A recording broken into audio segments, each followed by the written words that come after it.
Hello everyone! Welcome back to my channel. Ako si Sasha, isang Filipina married to a Nepalese husband at isang OFW currently based in Dubai. Sa vlog na to, pag-uusapan natin ang mga basic things na kailangan mong malaman tungkol sa Nepal. Mula sa culture, traditions, pagkain, language, at mga bagay na dapat mong i-expect kapag bumisita ka or gusto mong mas makilala ang magandang bansang ito.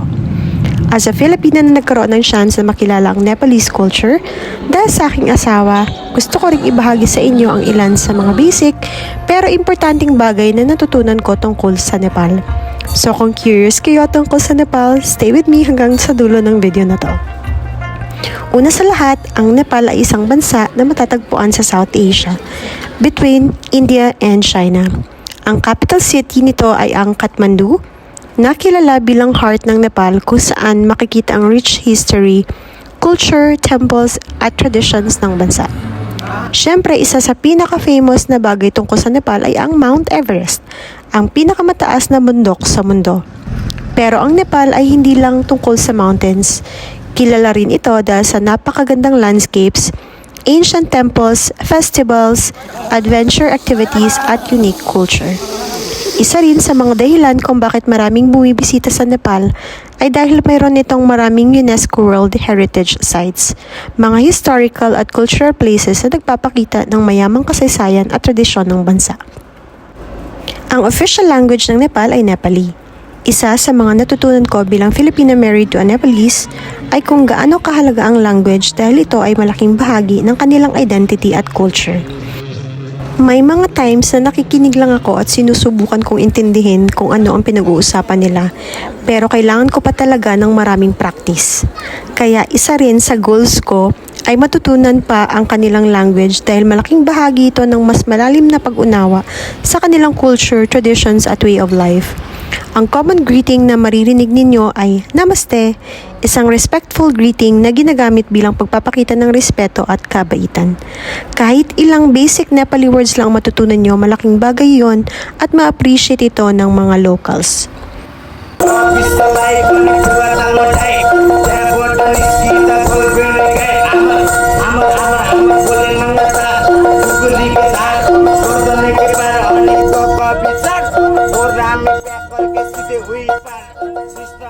Isa rin sa magandang bahagi ng Nepalese culture ay ang kanilang traditional clothing. Makikita ninyo ang mga Nepalese na nagsusuot ng iba't ibang traditional outfits, lalo na kapag may festivals, weddings at special occasions.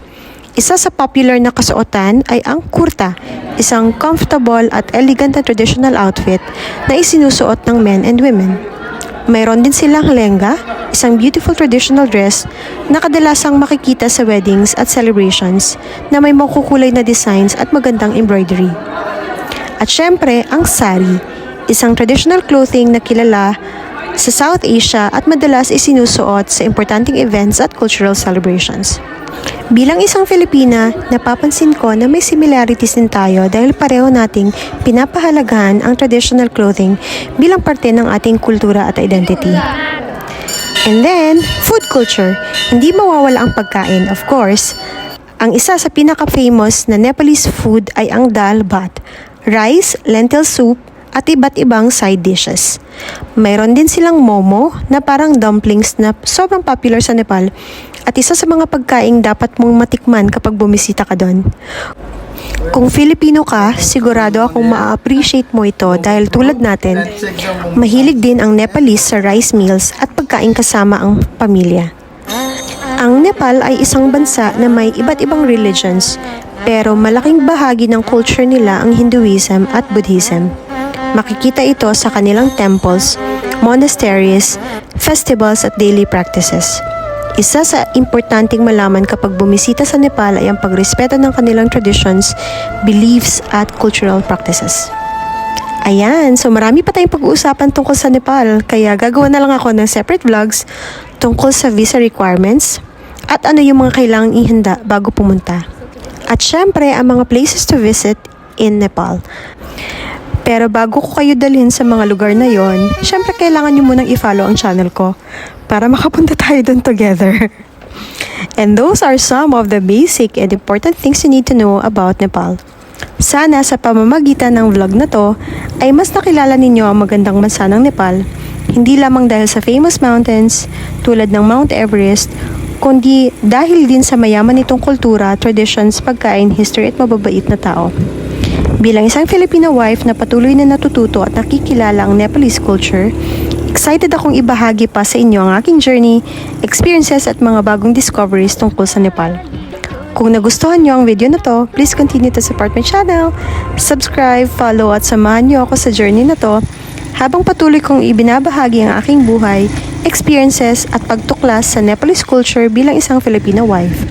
Maraming salamat po sa inyong suporta at panonood. See you in my next vlog. Namaste and mabuhay!